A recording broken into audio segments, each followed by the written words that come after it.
Shalom, shalom, mis amados hermanos.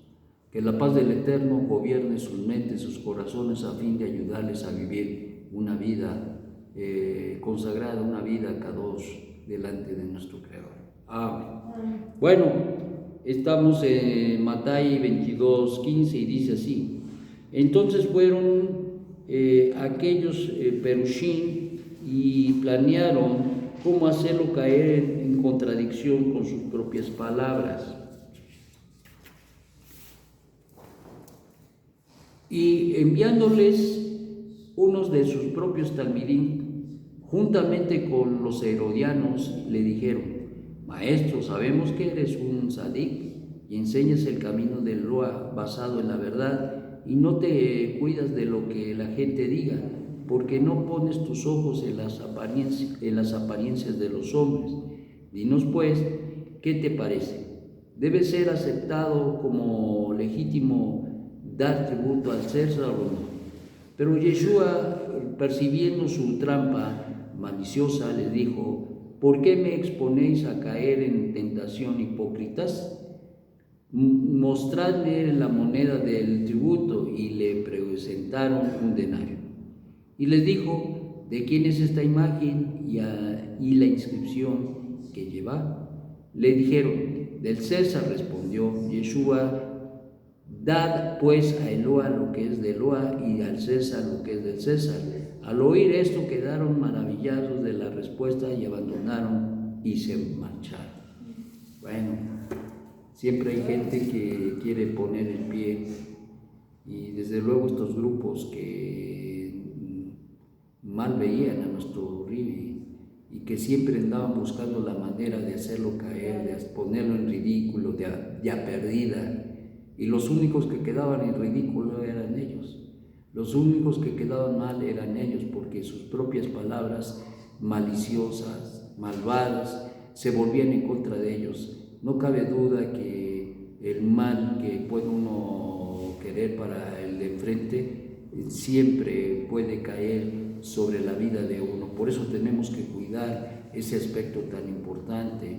Recordamos que lo que el hombre sembrare, eso segará, y entonces tenemos que tener mucho cuidado, porque a veces la gente se vuelve insensible, a veces la gente quiere vivir a su manera y no se puede. La verdad es que no se puede. Uno, para que tenga una buena vida, tendrá que vivir bajo las leyes del Eterno, pero no bajo las condiciones que nos dicta la razón, es decir, el Yesejará, sino todo lo contrario. Debemos apelar a la Torá a fin de que seamos instruidos y guiados de la manera adecuada. Por lo tanto, nuestro Santo Maestro aquí confronta a estos dos grupos, de los herodianos y los perushim, que llegan y le tratan de poner una trampa a través del famoso tributo, y que consecuentemente pues no esperaban que le contestara como era de esta manera. ¿Por qué razón? Porque si Yeshua decía que no dieran tributo, ¿qué hubiera pasado? Pues que simplemente se le hubieran echado encima la autoridad por promover sedición, nada más ni nada menos. Pero por el otro lado, si decía que hay que dar el tributo, pues se le echaban encima al pueblo, y eso es lo que querían, que por un lado o era el gobierno sobre él, o por el otro lado era el pueblo. Pero era una trampa canija, podemos decir, era una trampa muy astuta, muy perversa, la que le habían puesto a nuestro Santo Maestro. Sin embargo, ni por acá les pasó la respuesta que les iban a dar. Y en este caso, precisamente con la moneda del impuesto, le dice: ¿de quién es esta imagen? Pues del César. Pues darle al César lo que es de César y a Dios lo que es de Dios. Y esto les cayó la boca, y ciertamente el pueblo entendió perfectamente que hay dos perspectivas. Ciertamente, y entendemos con esta lección que les dio a los perushim, a los herodianos, entendemos cómo nos debemos conducir nosotros en la vida. Por un lado, tenemos responsabilidades sociales y que tenemos que llenar, pero por el otro lado también tenemos responsabilidades delante del Eterno. Y por lo tanto, tenemos que aprender en medio de esos dos caminos a caminar correctamente. Uno, obedeciendo la autoridad, y por el otro lado, sobre todo, obedeciendo al Eterno, quien es bendito, que al final del día Él es el que ha puesto la autoridad sobre nosotros. Entonces, ¿cuál es la lección? Pues la lección importante es que debemos aprender a tener la sabiduría como lo tenía nuestro Santo Maestro, para poder llevar a cabo y para poder vivir de la manera adecuada, en este caso, en una manera real. Ciertamente esto era una realidad. El Maestro no negó, dice, bueno, pues sí, dad al César lo que es del César y a Dios lo que es de Dios. Entonces, por lo tanto, hay una implicación ahí, porque siempre en nuestro servicio, nuestra forma de servir al Eterno le tenemos que dar. Recordamos que, por ejemplo, estaba el medio shekel, que era una colecta que se hacía año tras año, y que todos los varones del pueblo de Israel aportaban de 20 años hacia arriba, y que con esto se sustentaba todas las necesidades del Bet HaMikdash. Y entonces, ¿quién decía que no? Pues todos se sujetaban y llegaban y ¡pum! Ahí está. ¿Por qué? ¿Les tenían que pasar la lista? No. ¿Les tenían que checar que? No. ¿Por qué? Porque cada varón era responsable y había una conciencia que les hacía y les llevaba precisamente a cumplir esta palabra que el Eterno, esta ley que el Eterno había establecido para el sostenimiento y para todas las necesidades del Bet Knesset. Desgraciadamente, como todo siempre pasa, sucede que cuando termina el periodo casi del primer templo, lo que acontece es que empieza a haber una falta de cosas y de necesidades, de tal manera que los mismos profetas empiezan, por revelación del Eterno, a reconvenir precisamente al pueblo, porque empezaron a faltar y a faltar y a faltar bajo estas responsabilidades, y tan es así que confrontan de una manera tan tremenda al hecho de que pues el pueblo solamente le llevaba al Eterno sus ofrendas, pero no cumplía a cabalidad con todo lo que demandaba Hashem, de tal manera que incluso les confronta a través del profeta y les dice: ¿robará el hombre a Dios? Pues ustedes me habían robado en mis ofrendas y en mi santo Dios bendito. Entonces, ¿qué pasó? Pues simplemente que hubo un tiempo donde la gente declina,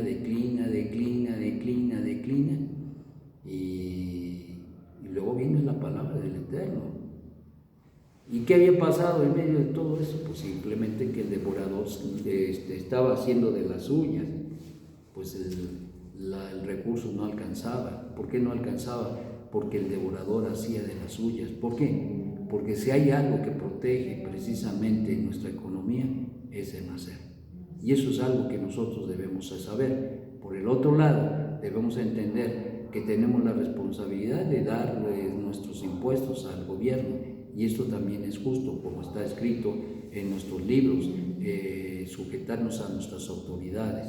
Y entonces, por esa misma razón, debe haber un equilibrio en nuestra manera de vivir. Por un lado, no faltarle al Eterno, y por el otro lado, no faltar al gobierno, de tal manera que podamos vivir en paz, como dice en nuestros libros, mientras dependa de vosotros estar en paz. Porque en paz no solamente significa que tú no tengas, que te estés agarrando con conflictos y situaciones diversas con el de enfrente, con el junto, no, sino en paz significa que no le debas nada a nadie, y eso es importantísimo.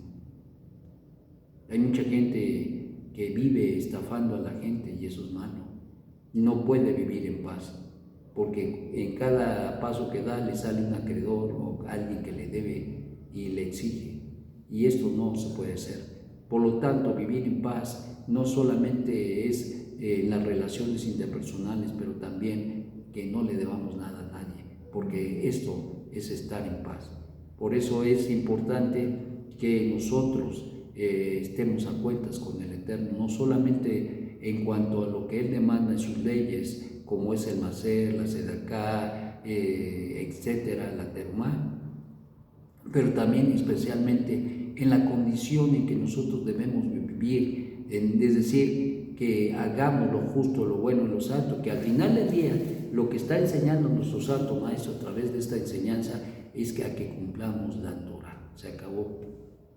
Sin comentarios, así. Nuestro Santo Maestro nos dice, cumplan con la Torah, y cumplir la Torah significa cumplir con las leyes, los mishpatim, que son las leyes civiles, y por el otro lado, cumplir con las leyes que atañen al servicio del Eterno. Entonces, ¿qué es esto? Pues Torah. Entonces, eso es lo que nos está diciendo y es lo que decía. Y por eso es que nadie le pudo decir absolutamente nada. ¿Por qué?